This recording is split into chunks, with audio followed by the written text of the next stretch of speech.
জাতীয় সংসদের ৩০০টি নির্বাচনী এলাকার একটি রাজশাহী ৬ আসন। এটি জাতীয় সংসদের ৫৭ নং আসন। চারঘাট এবং বাঘা উপজেলা, এই দুইটি উপজেলা নিয়ে এই রাজশাহী ৬ আসনটি গঠিত।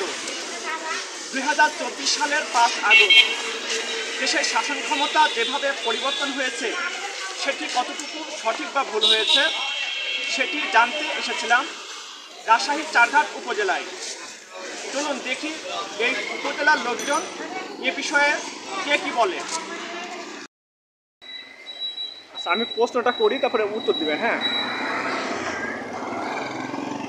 ২০২৪ সালের ৫ আগস্ট দেশের শাসন ক্ষমতা যেভাবে পরিবর্তন হয়েছে সেটিকে আপনি সঠিক না ভুল মনে করছেন?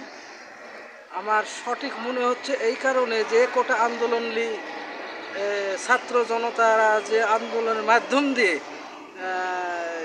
যে ফেসিলিটিবাদ এখন নাম রাখেছে, যে সরকারের পতন ঘটেছে, এটা ছাত্র জনতা মিলে এই কাজটাকে সঠিক করেছে যাতে এই দেশে গণতন্ত্র ফিরে আসুক। বর্তমান ৫ই আগস্টের যে ২৪শে গণ অভ্যুত্থানের ডক্টর ইউনূস আইসি বর্তমানে খুব ভালো হয়েছে।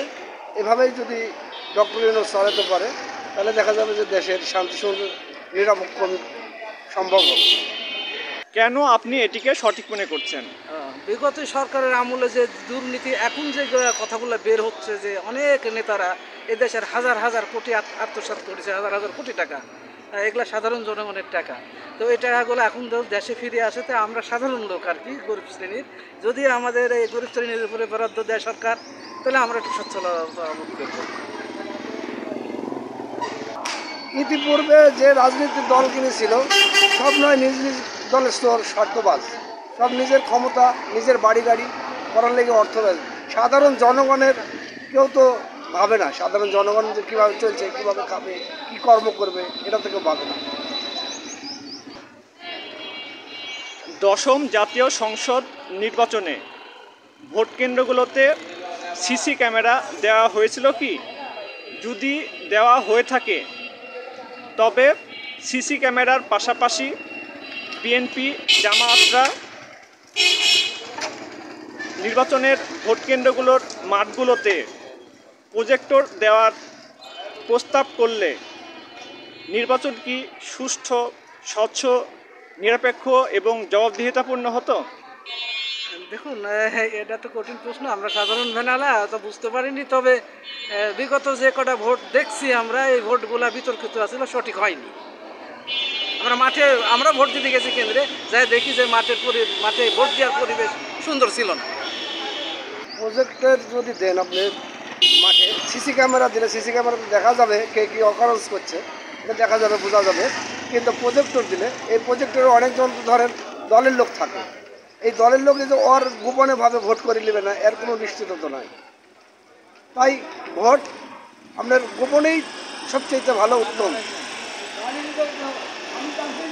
দশম জাতীয় সংসদ নির্বাচনে যেটা সিসি ক্যামেরার ব্যবহার করা হয়েছিল ওটা খুবই পদ্ধতিগত ভুল এবং নিষ্প্রয়োজনীয় ছিল বলে আমি মনে করি।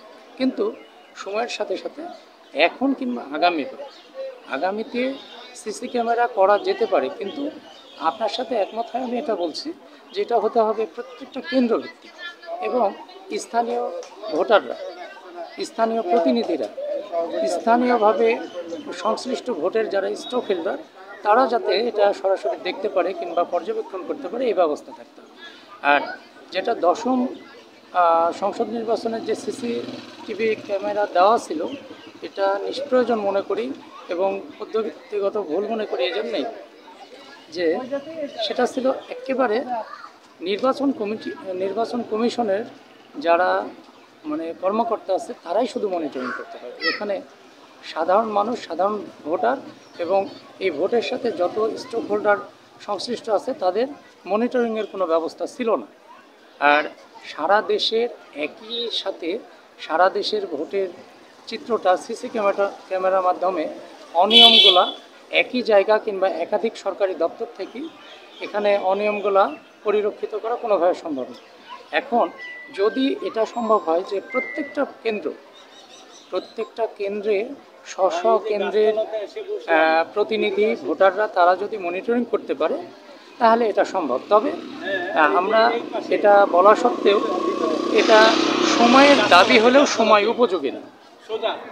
আমাদের দেশের আর্থিক সামর্থ্য ততটাও নাই যে এখন এভাবে এই আগামী ইলেকশন কিংবা অতি সম্প্রতি ইলেকশনে এই ব্যবস্থাটা আমরা আনতে পারি। তাই এটা এখন আমি সম্ভব না বলে মনে করি। এটা করলে ভালো হয়। আচ্ছা, আমার শেষ যেটা প্রশ্ন সেটা হচ্ছে যে আপনার নির্বাচনে যদি সিসি ক্যামেরা দেওয়া হয় এবং সব ভোট কেন্দ্রের মাঠগুলোতে যদি প্রজেক্টর দেওয়া হয়, সেই ক্ষেত্রে নির্দলীয় তত্ত্বাবধায়ক সরকার বা অন্তর্বর্তীকালীন সরকারের প্রয়োজন আছে কি? আমাদের দেশে যখন সমর্থন বেশি তত্ত্বাবধায়ক সরকার, মানে নিরপেক্ষ তত্ত্বাবধায়ক সরকার ছাড়া যত প্রযুক্তি ব্যবহার করেন না কেন নির্বাচন সুষ্ঠু হবে না। মানে যে দলই থাকবে প্রযুক্তি কি তাদের আয়ত্তেই থাকবে। তাই তত্ত্বাবধায়ক নিরপেক্ষ সরকার মাধ্যম দিয়ে যে ভোটটা হবে, আমরা মনে করি সেই ভোটটা হবে নিরপেক্ষ। যদি প্রজেক্টর মাধ্যম দিয়ে ভোট করেন তাহলে নির্দলীয় সরকার এবং তত্ত্বাবধায়ক সরকারের দরকার ছিল না, প্রজেক্টের মাধ্যমে দেওয়া যেত। কিন্তু প্রজেক্টের যে নির্বাচন করবে এতে তো কার বিশ্বাস রাখতে পারা যাচ্ছে না, অর্জন করা যাচ্ছে না। সে যে ভোট কাপচার করবে না, এর তো কোনো ভুল নাই। তাই উভয় পক্ষের নিরপেক্ষ তত্ত্বাবধায়ক সরকারের মাধ্যম দিয়ে ভোট হয়।